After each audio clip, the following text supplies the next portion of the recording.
Well, my OCD has kicked in. The 3-gallon Rotopax tank doesn't fit quite like I was hoping it would.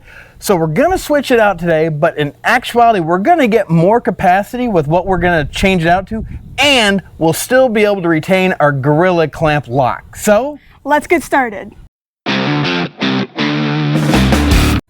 So the first thing we need to do is get this lock undone, get everything taken off for the Gorilla Clamp, and we'll take off the Rotopax and the Rotopax handle, and we're going to show you what we're going to change it out to. So let me get started with this and get back to this install. So the nice thing about this Gorilla Clamp is it's really, if you haven't seen our video, we'll post a link up top, but it's really only 3 pieces, which is really nice. You can use any lock you want. We went with this master lock that's waterproof. It's all rubberized and keyhole is actually closed up as well, which is really cool. And we got them in a pack of 3 from Amazon, and it was like, I don't know, like 10, 12 bucks. So we'll post links down below for the stuff that we've got. And now that we've got this, we just have to actually loosen this up here. So we'll get this loosened, get this all taken off so we can get on with this install. Well, now that we got the pack off, we've got our Gorilla Clamp off, now all we really need to do is just take this all the way out to get ready for our new bracket that we're gonna have on here. And it's actually not terribly difficult. So here we go. And here's what we're gonna go with. What Monk is actually holding here are 2 1.75 gallon Rotopax. Now the nice thing about these is they will actually fit in between the frame rails that we have on our Turn off-road Molly. It was just leaning right up against here. It was, you know, just kind of bugging me that it wasn't sitting flat against the Molly. So these will actually, they're a little bit shorter from top to bottom and a little bit narrower, but what we're going to do is we're going to stack them on top of one another so we can keep room for up front for anything else we might want to use. So we'll be using Rotopax's extension here, put that on so we can get both cans on top of one another. Now on the Rotopax website, they actually have a specific extension for the 1.75s. It appears to me at least. They all look kind of similar, but here's the extension we'll be using. This bigger piece here, and then we'll have the detent here to hold down the bottom one. So we'll need to screw this one into this, and then we'll be able to stack them on top of one another and retain our Gorilla Clamp.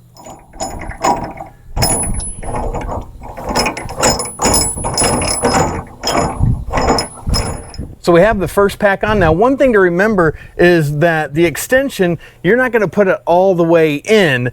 So you're gonna, if you want, you can put the tank on and then spin it back out if you want, just so you can see this vertical piece here. We've got that one snapped into the little bumps that are on these things, and then you can tighten it if you wanted to by going like this,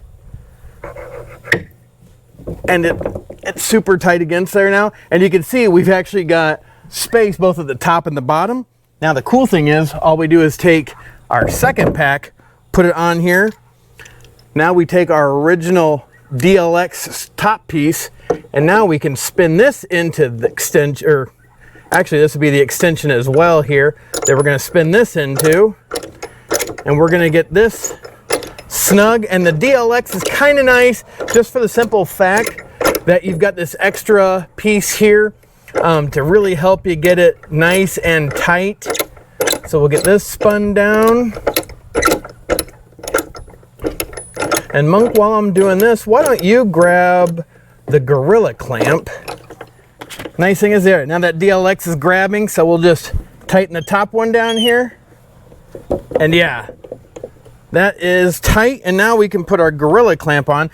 The cool thing again is if you haven't seen that video, you can go back and look, but you've got this bracket here, that'll go on first, which actually goes right in behind here.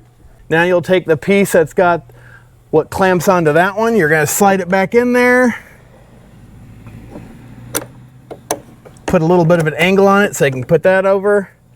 Then we can slide the little piece that goes over both of them, and now all you have to do is lock it up. All right, now one thing we did notice on this was one side is shallower than the other, so you'll notice we've got the fuel caps are on different sides here, and it's because the bottom one is on the extra shallow side, and we wanted to get these as tight as we could and still be able to use the Gorilla Clamp. So we flipped this one over so it's on the less shallow side, and it gave you a lot more space to the threads to be able to put the Gorilla Clamp back on there like we wanted. So that is probably a workaround. If you're doing both of them the same way, the nozzle's going the same way, you may have some issues. We had them both faced to the back of the Bronco.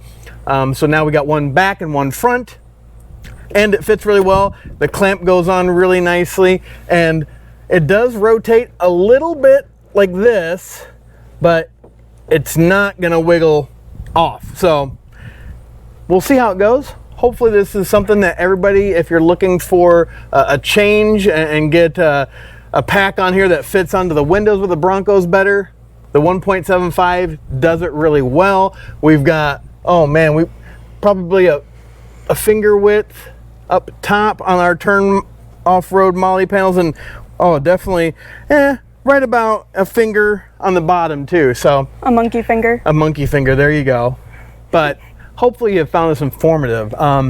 If you did, hit that like button, and also don't forget to smash that subscribe button, because Monk and I, we are constantly looking for tips, tricks, and products that we use on our Bronco that you can use on yours.